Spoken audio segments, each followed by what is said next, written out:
আসসালামু আলাইকুম। প্রিয় দর্শক, আমি অনুষ্ঠানের শুরুতেই জামাত ইসলামকে ধন্যবাদ দিতে চাই। আমি কালকে বলেছিলাম যে গাজী নজরুল ইসলাম, ওনাদের যিনি এমপি সাতক্ষীরা 4-এর, সেই এমপি সাহেবকে নিয়ে জামায়াতে ইসলাম কি করেন, তারা কি পদক্ষেপ নেন, এটাই ছিল আমার দেখার বিষয়। এবং আমি আগেই বলি ভাই, বিশেষ কোনো দলের প্রতি আমার কোনো ভালোবাসাও নাই, বিদ্বেষও নাই। এটা আমি শুরুতে বহুবার বলেছি, আজকেও বলি। কি আওয়ামী লীগ, কি বিএনপি, কি জাতীয় পার্টি, কি জামাতে ইসলাম, কোনো দলের ব্যাপারে আমার কোনো স্থায়ী প্রেম নাই। যারা ভালো কাজ করবে তাদের প্রশংসা করব, যারা খারাপ কাজ করবে তাদের সমালোচনা করব। যেটাকে আমি ভালো মনে করবো সেটা আমি বলবো, আমারটা যদি পরে কেউ মন্দ প্রমাণ করতে পারে আমি সেটাও মেনে নেব। এই হলো আমার নৈতিক অবস্থান। যাই হোক, মূল আলোচনায় আসি। আমি জামাত ইসলামকে ধন্যবাদ দেব এই কারণে, তারা গাজী নজরুল ইসলাম সাতক্ষীরা 4-এর তাদের যে এমপি, তাকে দল থেকে বহিষ্কার করে দিয়েছেন। এবং আমি মনে করি, আমি এর আগে দেখিনি বাংলাদেশে কখনো কোনো রাজনৈতিক দল তার দলের কোনো এমপিকে এরকম নৈতিকতা স্খলনজনিত কারণে দল থেকে বের করে দেয়। মাথায় রাখবেন, দল থেকে বের করে দেওয়ার অর্থ হচ্ছে ওনার এমপিশিপ এখন চলে যাবে। তাই অনেকে বলেন, অনেকে এমন কথা বলেন যে আমাদের যে সূত্র অনুচ্ছেদ আছে, সেই সূত্র অনুচ্ছেদে বলা হয়েছে যে একজন লোকের সংসদ সদস্য পদ কি কি কারণে চলে যেতে পারে, সেখানে বলা আছে। দুটো কারণ মতো বলা হয়েছে এখানে। একটা হলো যদি উনি দল থেকে পদত্যাগ করেন, যদি উনি দল ছেড়ে দেন, তাহলে তার এমপিশিপ চলে যাবে, সে আর এমপি থাকবেন না। আর দ্বিতীয়টা হলো দল কোনো বিল আনলো, কোনো প্রস্তাব আনলো জাতীয় সংসদে, তিনি যদি সেখানে দলের বিরুদ্ধে ভোট দেন, তাহলে তার সংসদ সদস্য পদ থাকবে না। এই দুটো হলো কারণ, মানে এই দুটো ঘটনা ঘটলেই একমাত্র এমপিগিরি চলে যাবে তার। এটা আমাদের জাতীয় সংসদের 70 অনুচ্ছেদ বলা আছে। এটা নিয়ে নানা বিতর্ক আছে। অনেকেই বলেন এই দুটো অনুচ্ছেদ থাকা ঠিক না, এটা গণতন্ত্রের জন্য ভালো নয়। অনেকে কিন্তু অনেক কথা বলেন, কিন্তু আমি মনে করি যে এই অনুচ্ছেদটা থাকা ঠিক না, আমি নিজেও মনে করি। কিন্তু এখানে যে দুটো কথা বলা হয়েছে, আমাদের এই গাজী সাহেব, এই আপনার কী বলে গাজী সাহেব, যিনি আবার বীর মুক্তিযোদ্ধা, উনি তো দল থেকে পদত্যাগ করেননি, উনি তো দলের বিরুদ্ধে কোনো ভোটও দেননি। তাহলে ওনার এমপিত্ব কেন চলে যাবে? আমি আপনাকে কারণটা, উদাহরণটা সব বুঝিয়ে বলছি। দেখুন, এই ধরনের ঘটনা আমাদের দেশে কিন্তু ঘটেছিল একবার। আপনাদের কতটুকু মনে আছে আমি জানি না। 1996 সালের নির্বাচনে দুজন লোক বিএনপি থেকে নির্বাচিত হয়েছিল। একজন হল রাজশাহী থেকে ডক্টর আলাউদ্দিন, আরেকজন লোক হলেন সিরাজগঞ্জ থেকে মিস্টার হাসিবুর রহমান স্বপন। এই দুজন লোক 1996-এ বিএনপি থেকে নমিনেশন পেয়ে ইলেক্টেড হয়েছিলেন। 1996-এ সেই নির্বাচনে আওয়ামী লীগ ক্ষমতায় গিয়েছিল।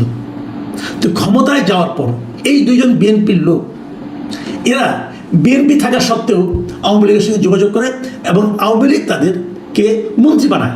একজনকে মন্ত্রী বানায়, একজনকে প্রতিমন্ত্রী বানায়। প্রতিমন্ত্রী উপমন্ত্রী আমার ঠিক খেয়াল নাই, মন্ত্রী বানায়। স্বপন সাহেবকে সম্ভবত প্রতিমন্ত্রী বানিয়েছিল। এখন প্রশ্ন হলো, ওনারা তো বিএনপি থেকে নির্বাচিত, তাহলে ওনারা কীভাবে আওয়ামী লীগ সরকারের মন্ত্রী হতে পারলেন?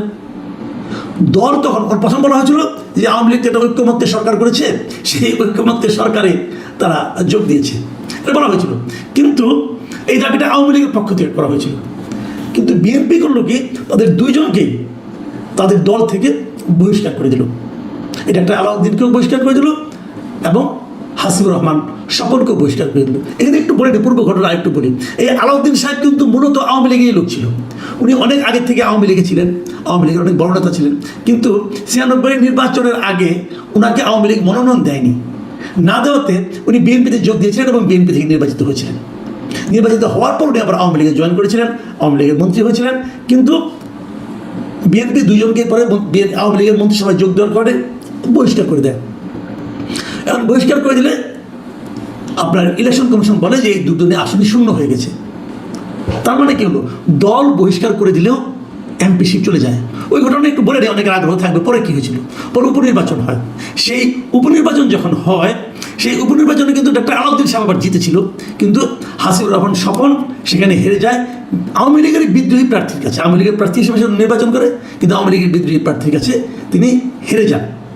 এই হলো ঘটনা। তাহলে আমরা যদি 96 সালের ঘটনাটা দেখি, তাহলে আমরা বুঝতে পারছি আমাদের গাজী সাহেবের কপালে কিন্তু আসলে খারাপই আছে। উনি একটা কিশোরী বলেন অথবা তরুণী বলেন, তরুণী ভার্যা উনি পেয়েছেন। অনেক কিছু ত্যাগ করতে হলো ওনাকে। দলের পদ গেল, দল গেল। এর মধ্যে আমি দেখেছি এলাকায় ওনার ব্যাপারে মিছিল হয়েছে প্রতিবাদে। ওনার বিরুদ্ধে মিছিল হয়েছে, এলাকার লোকজন ছি করছে ওনাকে নিয়ে। উনি কিন্তু চেষ্টা কম করেননি। উনি ওনার প্রথম স্ত্রীকে দিয়ে বিবৃতি দিয়েছেন, ভিডিও, ওনার প্রথম স্ত্রীর ভিডিও দেখলাম।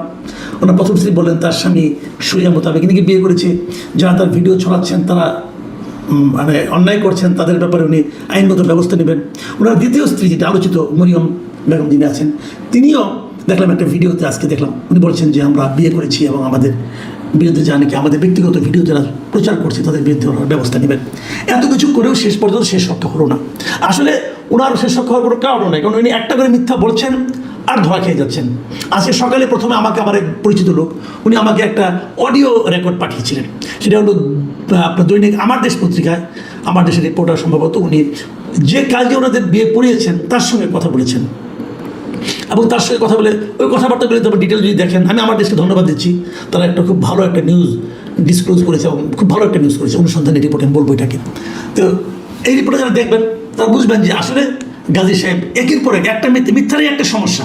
আপনি যদি মিথ্যা বলেন না, একটা মিথ্যাকে এস্টাবলিশ করার জন্য আরেকটা মিথ্যা বলতে হয়, তখন সিরিজ অফ মিথ্যা আপনাকে এমন অবস্থায় ফেলে দেয় যে তখন আর কোনো মান সম্মান রক্ষা করার কোনো সুযোগ থাকে না। আমাদের গাজী সাহেব, উনি আবার বীর মুক্তিযুদ্ধ, কিন্তু ওনার অবস্থা এমনই হয়েছে। প্রশ্ন হচ্ছে জামাত যে ওনাকে বহিষ্কার করলো, আমি জামাতকে প্রথমে কিন্তু ধন্যবাদ দিয়েছিলাম। জামাতের এই কাজটাও আমার কাছে মনে হয়েছে যে নজিরবিহীন। বাংলাদেশের ইতিহাসে এর আগে কোনো পলিটিক্যাল পার্টি নৈতিক স্খলনের দায়ে কোনো সংসদ সদস্য কিন্তু দল থেকে বের করে দেয়নি।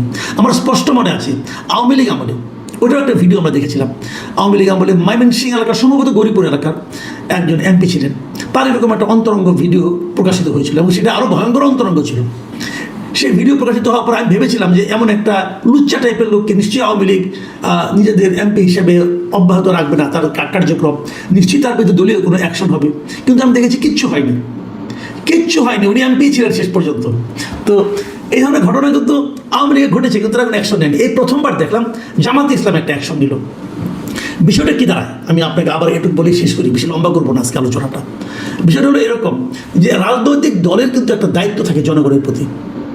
তারা যখন বলে আমরা সুশাসন কায়েম করব, তারা যখন বলে আমি সৎ লোকের শাসন কায়েম করব, কেউ মুখে উচ্চারণ করে, কেউ উচ্চারণ করে না, তো তাদের তখন দায়িত্ব হয় তাদের কথার সঙ্গে কাজের মিল ঘটানো।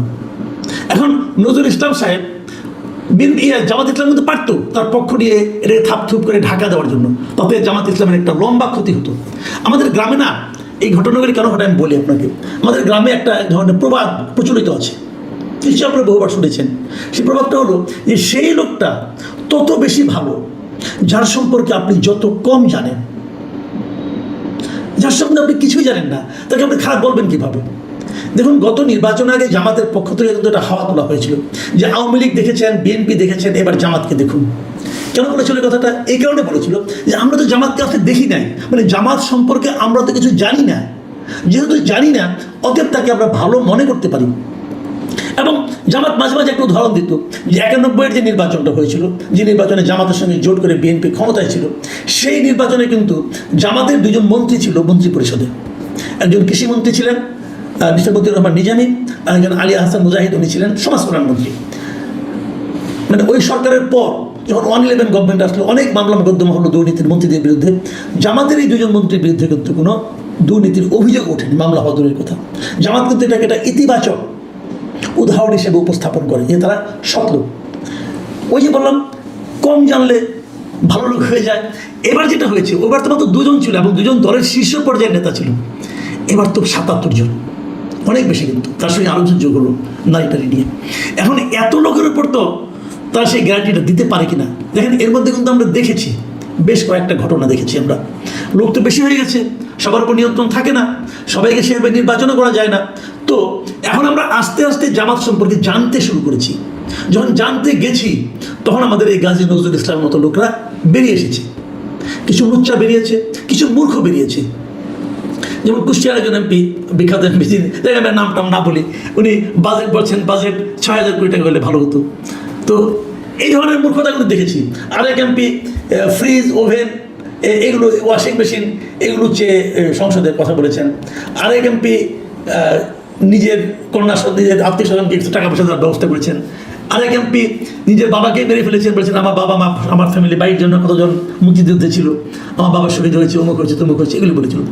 দেখুন স্লিপ অফ টাং একটা জিনিস, আর নিজের বাবাকে মেরে ফেলা এটা হলো একদম মানে ডাহা মিশা কথা, তাই না? তো এখানে একজন মূর্খতাও আছে, যে কথা আমি এখন বললে একটু পরে আমি ধরা পড়ে যাব, সেই কথা আমি বলতে যাই কেন, তাই না?